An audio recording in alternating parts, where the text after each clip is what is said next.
Shouan John! Salam alaikum. Hello, Shama. How are you? Mercy, how are you, brother? Merci, Ali. So happy to be here. Thank you for inviting me. It's really special. Of course, Azam. Hi, Azam, for watching. Dude, خسته نباشی کوچولو رو گذاشتی بخوابن. Khoban. Did everything go okay today? Yeah, Nur Khanum was she's at this. It's like a year now that she just whines for about an hour. We put her to bed, and it's just the most grating sound to the face of the earth. It's like for an hour, like eh, eh. Yung ba, Baba, dakte lolo. Sige na, Baba lolo. She should go to sleep. That's It's a trip. amazing. So and then Rami Naga is too young to be doing that. So he doesn't have a sleep schedule yet. He just sort of stays up with us, and whenever he wakes up, he wakes up. But So Noor has Noor is learned what? to Noor sort of is 4 years old now? 5? nap Baba 2.5, 2.5. Oh, wow. She looks Yeah, so خیلی anxious. کوچیکه. خیلی خانومه. As به مامانش رفته. Yeah. That's amazing. She, by the way, your wife, Ellie, we're gonna talk about her too. She's awesome. One of the also Thank awesomest you. people. So congratulations for both of you for finding Thank each you. other. Merci Ali June. Means a lot. And you recently moved to Orinda in East Bay, so, bought a house. Congratulations on that too. Merci. I'm Orinda Nisali. I'm in Pino. So Pino, yeah, yeah, ببخشید. yeah. Nice. Orinda's still a little high class for me. I gotta. Dude, so let's set the stage. You and I, so Sean and I went to law school at NYU together, and the first memory of Sean I have is it wasn't even the first class, it was the orientation class. And you were wearing, you shaved, your whole head was shaved, so سیقل زده بودی کله رو.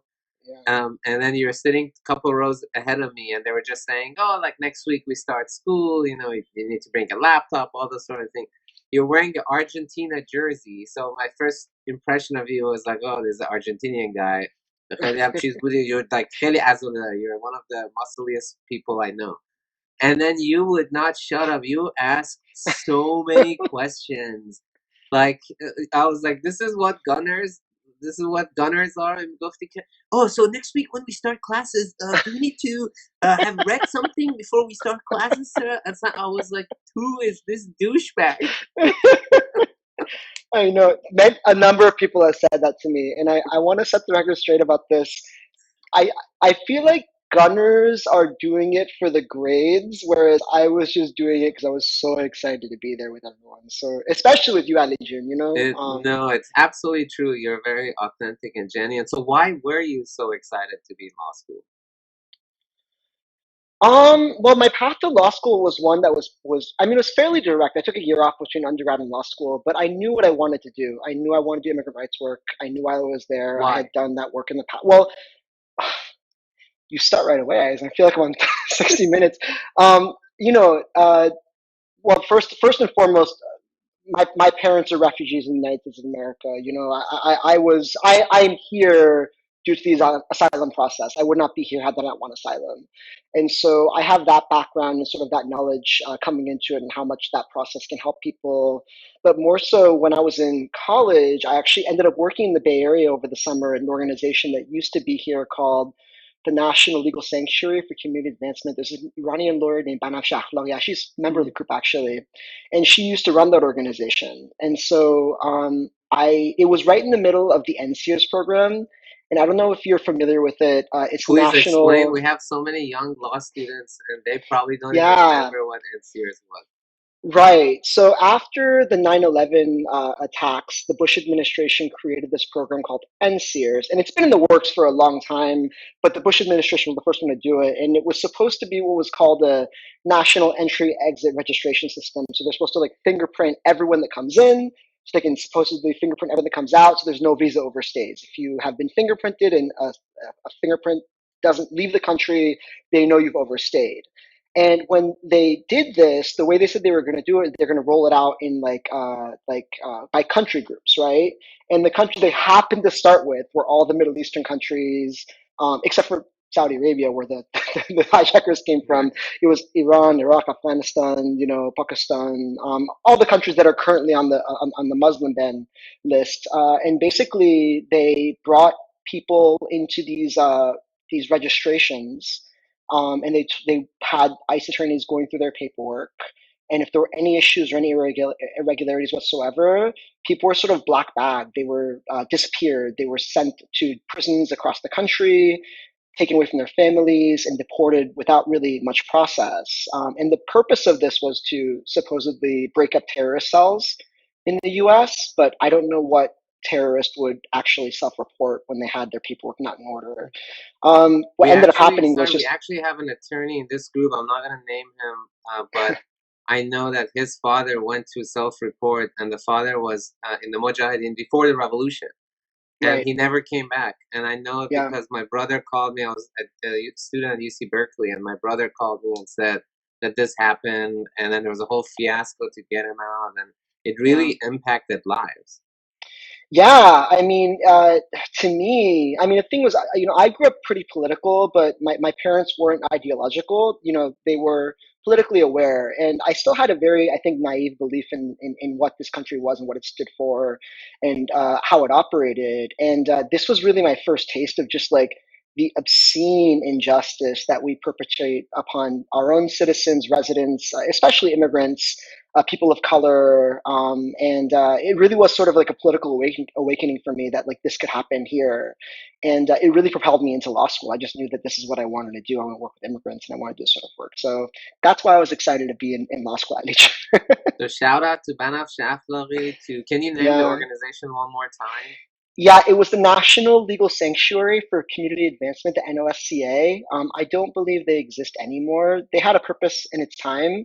We helped a lot of people, and a lot of great attorneys that are part of this group actually came through there. Like Elika was Mm. part of the NLSCA. A lot of people who are in the bar association now have connections to it. So that actually really brought up a whole lot of great young attorneys who are doing this work now, which is wonderful. That's amazing. One other thing you said, Sean, now we're going to fast forward a lot, but I never thought about it until you said it. You said a lot of the countries that are now part of the travel ban, and then it made me just realize that there's infrastructure and history to this. It's not like travel ban just came out of nowhere. There's these programs, it's the I-94, then becomes the NSEERS, then becomes a travel ban, and so Yeah. the dismantling it takes just as much work as mantling it or putting it together. Yeah, no, I think that's absolutely true. I think, I mean, even the current travel ban, the Obama administration had targeted the same countries for like heightened security measures to people coming in. And so, one administration builds upon another one. And I think one of the things that I probably will end up talking about today with you if this conversation goes where I think it's going to go is sort of how the vestiges of other administrations have built into what the Trump administration did over the last 4 years, and how difficult it will be to dismantle that, and also just sort of why we really need to hold ourselves accountable, especially people that we vote for, people that we consider allies in these fields, because truly, when we build infrastructure, we have to assume that someone will one day have power that we don't necessarily like having Mm, power, mm, and how they use that infrastructure and those mm, ideas is just mm, something to think about and consider. So yeah. and we were this close to losing it all, but it was the power of whatever institutions were built over hundreds of years that came, like, it came this close with how strong our institutions were. And I really But hope he hasn't left yet, so let's be no, but I clear. really hope the silver lining of the Trump administration is that a lot of Americans think that, like, I like, even my wife sometimes asks me, is like, why don't people in Iran just rise up? Like, how could people live with such Yeah, injustice? And I yeah, feel like this made people realize that it's the difference between this side and that side is really in hundreds of thousands of votes and yeah, few people who speak up here or there, and that's how close it is.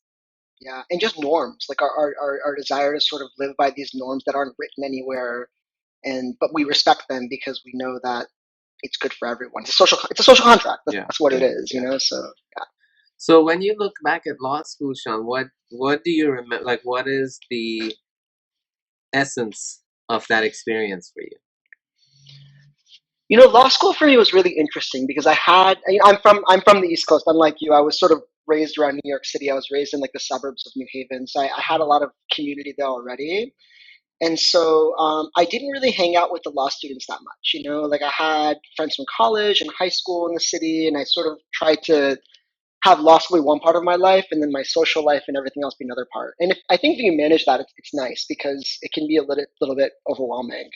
Let me But the translate. way, You were one of the cool kids that lived in East Village with your own friends outside law school. I remember. Thank you for inviting me all those times. You were a huge Giants fan, so I would come for football games and watch it at your place. well, I mean, you didn't you didn't want to watch the Giants with me in those years because mostly it was and still pretty terrible.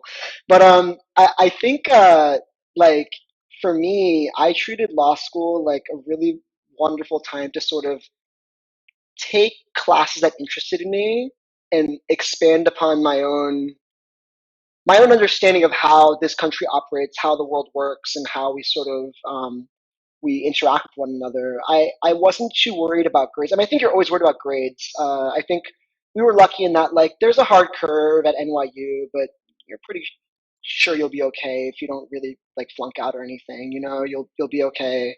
And I also and so I wasn't as concerned about grades. Like I studied for sure. Like we were in the same study group 1L. Like we definitely killed ourselves and did all that. But I think for me it was more so building an understanding of topics that interested me and sort of having the freedom to explore them and taking classes that I thought were fun and mentally challenging and sort of and more than anything doing the clinics. I really appreciated doing the Mm. clinical work because it really solidified and sort of confirmed that and affirmed what I really wanted to do, especially the immigrant rights clinic that I did in NYU. That I wanted to do this. That's why I was here to do it, and it's worked out well for me thus far. Mm.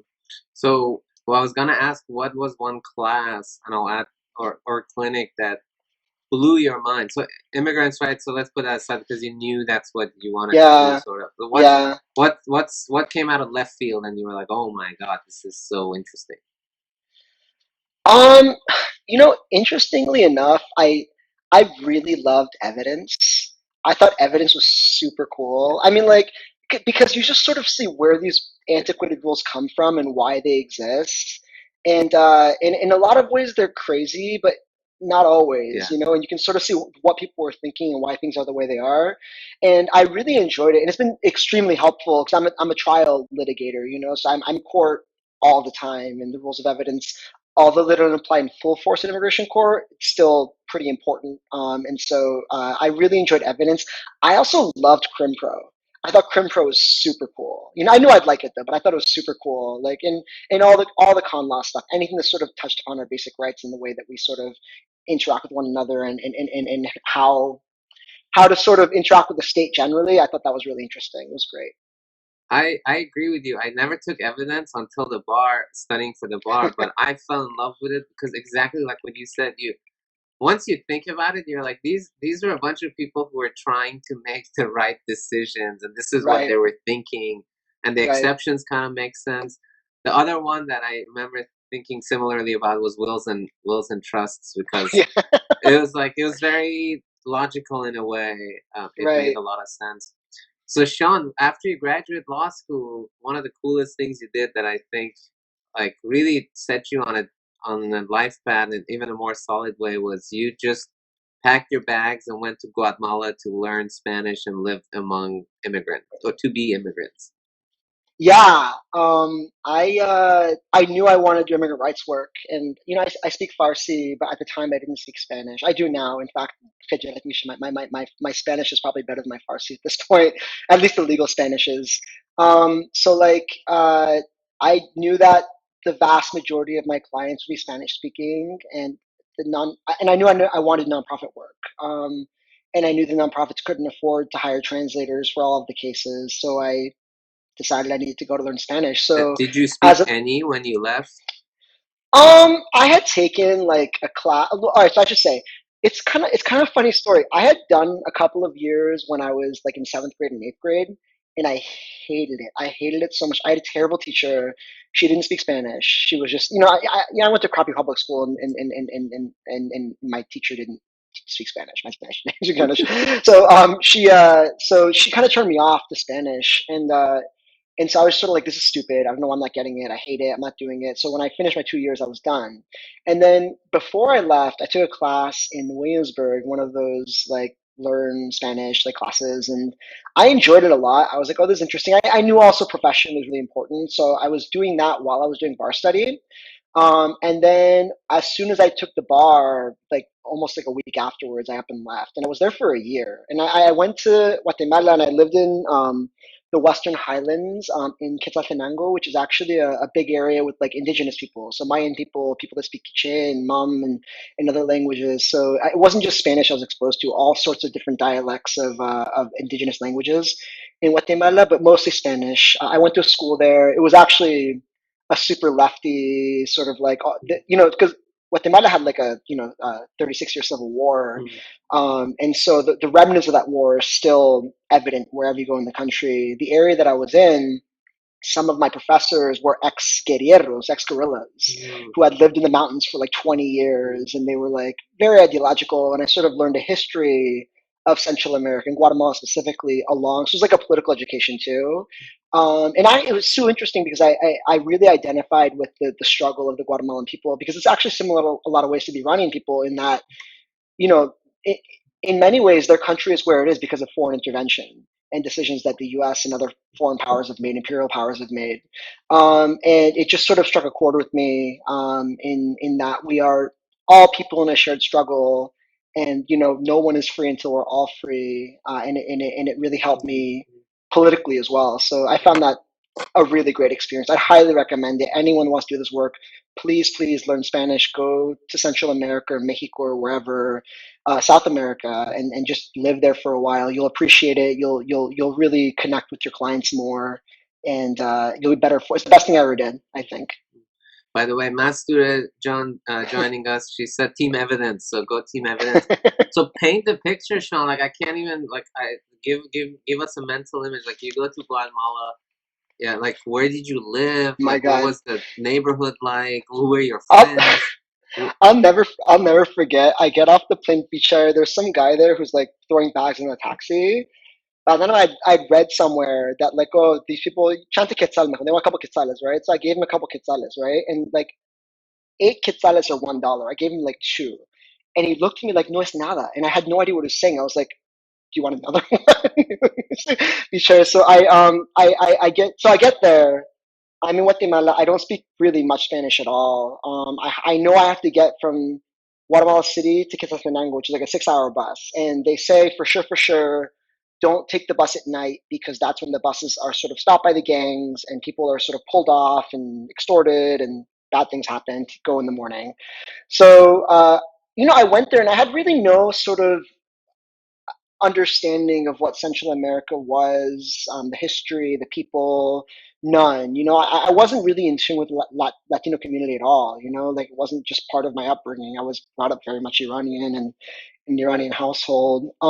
So I think I get there, and the program that I was in was super super great. The organization is called Proyecto Lingüístico Quetzaltenango. So it's the linguistic project of Quetzaltenango, and they set you up with a family there. So I was living like a block and a half away from the school. Uh, Shela, as it's called, is the second biggest city in Guatemala. It's in the highlands, so you have to imagine you're like 6,000 feet above sea level. So you're pretty high up. It's cold.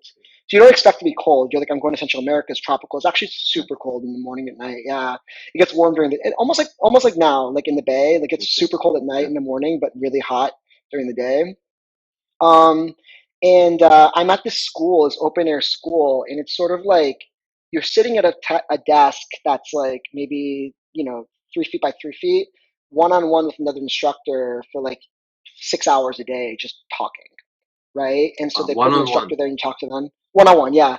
And so basically, it's you learn by osmosis, and like obviously you learn grammar, they teach you grammar or whatever, but you go there and like immediately it's just all Spanish. There's no English spoken. That's it. In fact, I'm sure the instructors speak English, but none of them would let you know they spoke English.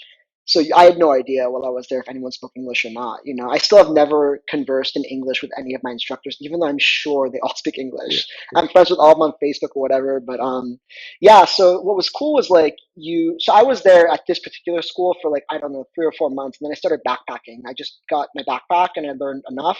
I decided to just go and I traveled to Salvador and Honduras and Nicaragua and like all those different countries and super highly recommended like solo traveling too if you can Was that if the you have the stomach first for it. time you did something that like scary for yourself? Like, were you, was it a growth experience for yourself in terms of overcoming your own fears and fear of the Well, unknown, and then yeah. safety as well and all that? I mean, I've sort of always stuck out a little bit on my own. Like I remember when, like for example, when I moved to San Francisco to work at the NLSCA, I was like a sophomore, I think, and in college. And I don't know, I had never been away from home for that long. It was across the country. Like, keep in mind, I was living at the time in Boston, so I'm going to San Francisco. I don't know anyone there, but I knew I wanted to go and do it. So, although, I actually have a theory about this. I was talking to my dad last night about Noor or crying and Ramin too. And I was like, yeah, so what did you do? He's like, oh, we would just put you in the crib and let you cry until you fell asleep. So I'm sort of like, okay, so I guess like I know why I'm so independent because I've just been like neglected my whole life. That's um, amazing. it's a very like cheered out answer, like, nah, mama, Yeah. bisa gay ko na. Hey, Venus is Yeah. fine, he's good, Meanwhile, like every 10 minutes, I'm like, nah, baba, nah, don't cry. But I will say, my dad, the day before I left, he handed me the Department of State report that talked about like all the murders and all like the Yeah, extortion and everything. let's stop there because I really wanted to ask you, like, especially with if any parent, but especially Iranian parents, like, I'm sure I don't want to assume, but if I had to guess, like, I'm sure there was so much discussion that, like, Sean, what are you doing? Like, you went to NYU, like, why don't you just be normal and like get a normal job and do the normal thing? So, was that right? Like, is that how it was? There was definitely. Oh, so I think like, and I really empathize with my parents here because like imagine like you struggle so much, you come to this country knowing nobody, knowing nothing, and having two kids now and just being across the same country and being of this country, speaking the language and having the education here. It's so hard to raise kids without family around you. It's so difficult, like, and I imagine they were here, they spoke English eventually, but not as well as I do, obviously. They were underemployed because they didn't have jobs in their degree in their fields, and obviously they came in the height of the hostage crisis, so there was a lot of racial and ethnic discrimination against them. And like they worked so hard to get me to a position where like I could make a lot of money. I could have gone into big law or something like that, right? I remember my dad had that conversation with me. He's like, why? Why? And I was just sort of like, Babajan, like I think you struggled so I could make these decisions for myself, so I'd want to. And I think that really resonated with him because I know like big law for some people is great and they enjoy it and it makes sense. I think I would have just been miserable and I would have burnt out. I really would not have I would not have liked myself or the work. And So at I what think moment did you ever have a moment where, because the night before you're leaving, your dad's still giving you the state report. So at what family gathering, at what Christmas party after a few glasses of scotch did you have that moment where where he saw that you were happy and you resolved that, or has that happened? well, I think my dad has always been very supportive of whatever decision I make. Like he might try and tell me like, okay, like just make some money for yourself, be safe, like have that security so you don't have to worry about it.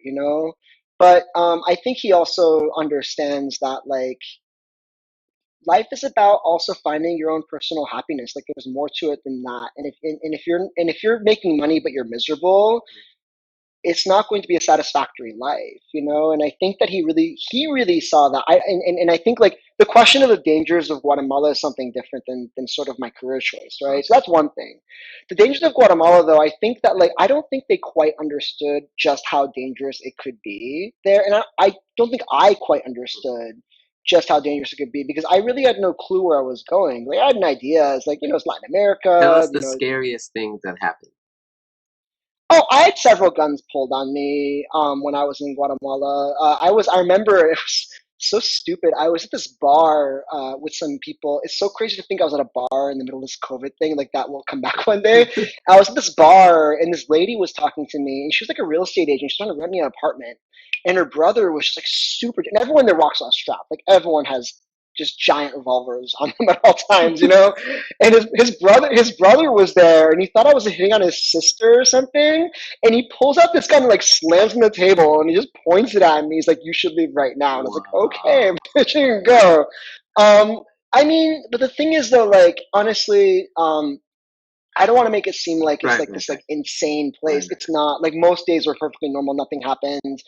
In fact, the police scared me much more than any of the gang right. Right. members there. Like they're the ones that really fucked. Corruption, Can I right? swear on this? Yeah, yeah, exactly.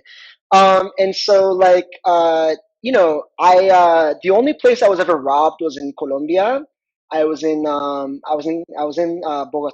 and the taxi driver. It was my own fault. I went out to, like a club. I got really drunk. I was driving back in the Mm. car, and I I Let, gave him let's money. let's turn it positive. Let's turn it positive. What was the most beautiful thing that happened to you in Guatemala?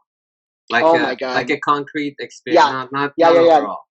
I know, I got it for you. I told you that some of my professors were ex-guerrilleros, so they had lived in the mountains forever.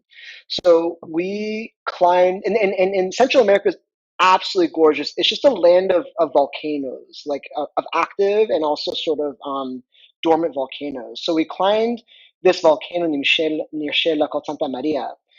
Climbing that volcano probably took like 4 hours. Like it's straight up, like you're just going straight up, and like you said, I was in pretty good shape. I worked out a lot. Like I ran a lot. I keep myself in pretty good shape. And but keep in mind you're 6,000 feet up. So all of a sudden you're going up another like 5,000 feet, right? So you get to like 11,000 above the clouds. And as I'm going up there, I'm like wheezing, I'm dying. And meanwhile, these like tiny little like Guatemalan women with their like beautiful dresses and their sandals and babies in their back are like whistling and like walking past me. So I get to the top of the volcano with the rest of the people, and you got to imagine you can see straight into El Salvador. Like you can see like hundreds of miles in the way. You're above the clouds, and it's really beautiful. When the conquistadores came to Guatemala, they tried to convert everyone to Catholicism, right? But the Mayan people have a really, really beautiful I don't want to call it a religion. It's like a spiritual connection to the world, and it's sort of part of their culture. And so, as opposed to just converting to Christianity to Catholicism, they maintained that part of their culture and sort of melded the two. So you get to the top, and the reason why these women walk up there every day is because the Spanish conquistadores told them you have to go up there every day to be closer to God to pray. But when they go up there, they're not praying in Spanish and not like singing like the Catholic hymns. They are singing these beautiful ancient Mayan like hymns to one another. So it's really haunting because it's echoing all across where it seems like everywhere, and just these women that have this incredible power to go up this volcano that took me 5 hours in the peak of my physical of my life to get up there, and they get up there and it's like lunch hour and they're singing and they walk back down, and that's what they did for the morning, and it's like no big deal. It really was humbling and beautiful and really wonderful. I really enjoyed that. Yeah, thank you Must be for so making me think about beautiful that. to be on that height and then the beautiful music and you're looking on the Yeah. horizon. And did you watch like the sunrise or sunset or? No, because I left at like 5 a.m. and I got there at like 10 a.m. It's a 5 hour hike getting up there. Wow. Um, and the thing is, if you stay too long for the sunset, it can be dangerous because coming back down is perilous. You just see where you're going. I actually got stuck on another volcano in Nicaragua after sundown, and that was not fun because that was a different story. Do you have plans or do you fantasize about going back with your wife and children now and saying hi to the family you stayed with? Do you stay in touch with the Yeah. family? Yeah, I stay in touch here and there. I'm friends with one of the sons on Facebook, and we say hi every once in a while. It's been a couple of years since I talked to them. I stay more in touch with my professors. I would love to go back. I and I would just say like I think I don't want to say the danger is overblown. It's definitely a dangerous place, but it's much less dangerous as a tourist because you're there for a short amount of time and you're not going to dangerous neighborhoods and you're sort of just living there for a little bit. Like it's much more dangerous for you if you're living in one of the poor areas where the gangs dominate, and that's the case wherever. The U.S. can be a very dangerous country as well if you're in the wrong place at the wrong time and whatnot. I would love to go back. I think the question is finding time. Currently, my schedule, especially with this administration, has just been so busy that I haven't had time to even see my own family, let alone travel. But one day when my children are older, I'd love to take them. Yeah. That would be beautiful. You're gonna be that annoying dad. You'll be like, Baba, umadi jo, baby unja kari Baba. Sean, I'm already that annoying dad. tell us about your beautiful wife, Ellie. We love Ellie, but she also has a fascinating story that I've never heard of any other Iranian or half Iranian. So one day we'll have Ellie on, but tell us a little bit about Ellie, how you met, and her story. Oh my God, Elahe. So Ellie, which is short for Elahe, is my wife. Ellie is half Iranian, half Mexican. Her dad's Iranian, her mom is Mexican American. They met where else? They met in Los Angeles, where the Mexicans and Iranians congregate together. And Ellie was born in Fullerton, and she lived the first 10 years of her life in LA. She's like a Southern California girl. الان باباش خسته شد گفت like بچه‌م فارسی حرف نمیزنه like my kid is not really connecting to this part of her life. So they moved to Iran, and not just anywhere. They moved to Mashhad, which is, if you don't know, like one of the most religious parts of the So country. from That's LA where, to Mashhad at 10 years yeah, old. yeah. And so Ellie went there not speaking really much Farsi, not reading, not writing, not anything. And she was there through college. And then she moved back to the US for grad school. She went to Teachers College, Columbia University. And so we met in New York City. In fact, Ali, we were at a party with Ellie and we didn't know it. If you remember, there was a Norris party at NYU, I think like 2010 or something. Ellie and her brother were both there. I learned later, and we were there too, and we didn't even know it. So it's funny. Although I Amazing. guess it's a small Well, community. sounds like you didn't make a fool of yourself at that party. Maybe. So tell us, Sean, about what do you do now, and what your day to day is now. So I am an immigration attorney. I do almost all refugee work, so asylum work. I actually have several different jobs right now. I don't know if you know about this. My first job is at an organization in the Mission District called La Raza Community Resource Center, and so I handle basically immigration. I work there a couple days a week. I go in Tuesdays and Wednesdays, and I do consultations and also casework when I'm there. So basically, people from the community will come in, tell me their problems. I'll talk to them, represent some, refer some out, just sort of be a clearinghouse for different issues. Almost all Spanish speaking because that's sort of the community in the mission. I also started my own private practice recently, doing immigration work, which has been doing really merci. It was really great because when I left my last job, the job that brought me to California and moved to this one, I negotiated like a part-time schedule to be able to do this because I knew that I wanted to sort of set roots and live here long term. And my dad's wisdom turned to be true. I had to make some money at some point. So I started doing that, although it's still low bono, but it's still much more than I was making just in the nonprofit thing. So basically, I started that. The organization is called Yara Legal Services, named after my daughter Yara, who passed. And she's been an angel. She really brought us to California, and that's something we talk about later. Just sort of the beauty that comes from difficult times. But that's been really good. And then also, I took a bunch of cases with me from my old nonprofit, and they're paying me to do them because they don't have an attorney on staff right now. And so basically, I'm working three jobs right now, but it's all in the same field, all immigrant rights work. Almost all of my clients, I'd say like 95% of them are from Mexico or Central America, so Guatemala, El Salvador, and Honduras. I have some Nicaraguans and I have some Colombians, and then I have like a handful of Iranians and Afghanis that I represent in all proceedings. But almost all of them are applying for asylum. That's beautiful. Congratulations on having your own Merci. practice now. I cannot trust anyone more with a case than you, so I'm so happy for your clients. A heavy question and a light question, and then we can get into closing. Heavy question. One thing I love about you, Sean and Ellie John, is a lot of people have difficulty talking about sad stuff or tragedies or unfortunate things that happen. but you're one of the few people who are so positive about it. I've learned so much from you, how Yara Jan changed your lives for the better. Is there anything you want to share for folks who, um, maybe in difficult times, especially this year, there's so much Yeah, going on, so much grief, loss of everything, I life, know. jobs, old habits, friends, FaceTime, anything you want to share or can share with our youngins. Yeah. Um, just the background, my wife, our first daughter, we lost her at 8 months gestation. She was stillborn. It was really a horrific, like something I would never wish upon anyone. Just terrible in the moment. It's really what propelled us to leave New York. We were living in New York City at the time, and it was just so hard to sort of go through the same steps day by day, see the same people, go to the same hospital, drive the same route. Everything reminded you of that terrible time, and it's sort of what propelled us to move to California.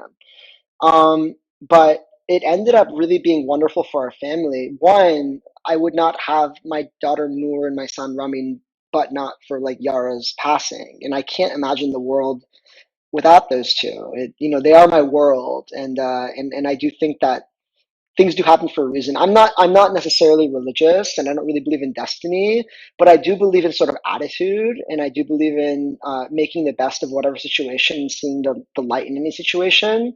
And I think had Yara not passed, I might be still working at the same. I was working in like the basement of a church in Williamsburg. I'd probably still be there. I wouldn't be out here. I wouldn't have my two kids. I wouldn't have this house now and this practice and all these new experiences. Professionally, it's just really taken off for me here in California, which is really great. And also just personally with my kids, we do think Yara is just a guardian angel for us, and I'm so happy to have And her. what a Um, beautiful name for her to have in that role. Macy, Yara, for those who yeah, don't know, like it literally means companion, like togetherness, help her, whatever, that's that sort of yeah, concept. yeah, no, and I think that she sort of knew, like it's just it because we had an irregularity in one of the late ultrasounds that doctor said we should check this out and look into it, and then it was only a couple days later when we had the miscarriage. But I think she knew, and she sort of let us know, and we held her. She was a full born baby, 8 months. So we had held her for a while and touched her. So we had a chance to see her in the flesh, but every time I see like a butterfly, every time I see Noor, I think like this is exactly what Yara would have looked like in her Shea Tuni. Like I'm just like I know this is her, and I just see her in my kids, and it's really beautiful. And I do appreciate just having that perspective. And I know you have a similar perspective, Ali Jun. I really look up to you so much in the way that you deal with your brother's passing and all the grief and pain that you've been through in your life. I know that you're just a positive person. I respect that so much about you, Ali. And so like, but yeah, that's sort of Yara really is like an angel for me. She really looks after my family. I love her. She's my Azizan, she's my Beautiful. If Junubina. you're friends with Sean, like Yara is in your life, you always your Christmas card has her on, your all of your family stuff has her on. So that's beautiful. I'm so happy that Noor and Ramin have an older sister that Yeah. always in their life. That's beautiful. Okay, light one. I promise, light one. You so you kind of look Spanish sometimes. So tell, is there Only when I'm wearing my Argentina jersey, Ali. yeah. So the funniest thing a client said to you after they found out that you are actually Iranian, or a funny Oh thing my about God. Iranians said. Okay, well, I'll never forget. I do a lot of traveling in Latin America now, or I used to before I had kids. But I would go Latin America a lot and like hang with people, and it's actually interesting. Like Mexico has a massive like Lebanese community, and as does a lot of Central America. They have a lot of big Palestinian, Iranian communities too. A lot of diaspora went to South America and Central America and Latin America from the Middle East. So, the president of Salvador is Palestinian, Nayib Wow, Bukele is Palestinian, his roots. And amazing. so it's not so like odd for them to see people with like olive skin and sort of like the longer noses. They just sort of like, oh, they're just like, it's árabe, like you're Arab, that's just where you're from or whatever. And even in Mexico City, you can get tacos árabes now, which are just in a lavash bread basically, and they're the shawarma tacos in there. So people when they learn I'm Iranian, one, they're impressed with the Spanish because I've just been speaking every day for like 10 years now, like nonstop. So 8 years now, what year are we? 2020? Yeah, like 8 years now, nonstop. But also like when I was haggling in Mexico over these things, this one guy was like, where are you from? And I was like, I'm Iran. He goes, oh, we better give it to you or they're gonna blow this place up. It was a trip, yeah. What was your comeback? What comeback do I have? He gave me the thing. I was like, oh, thank you. I was like, Oh man, beautiful. I know. Sean John, thank you so much for your time. I know you had a long day, you put the kids to sleep. But what are you gonna do? Like, what's unwinding for you now for the rest of the night? Well, for the first time in like a long time, I made myself a drink to have a drink with an old friend, Ali June. So that was really nice. Elena, Ramin's still awake, so this guy does not sleep at normal hours. I'm gonna try and put him down, and if I can get him down, I might be able to watch like one episode of something before I pass out. I don't know. Yeah, Dad Life is not super exciting, but very, very meaningful. So I That's recommend beautiful. Well, Atisa it. John is watching, and Atisa has a little boy older than Ramin John. So if you ever need advice, I'm sure maybe Atisa can share some with you. Merci, Atusajin. Thank Well, you. kiss your beautiful little ones for us. Masayo says hi too. Say hi to Oh, Ellie please say John. hi. Merci, So good Aizam. We seeing you miss and you. catching up, and what I a know. wonderful conversation we had. Merci. I'm sure you should come over, eventually. So we'll see. Yeah. Definitely, Aizam. Okay. Or Merci, Bunel, Aizam. have a good night. Tash. Bye. Khodafis, Aizam. Bye bye.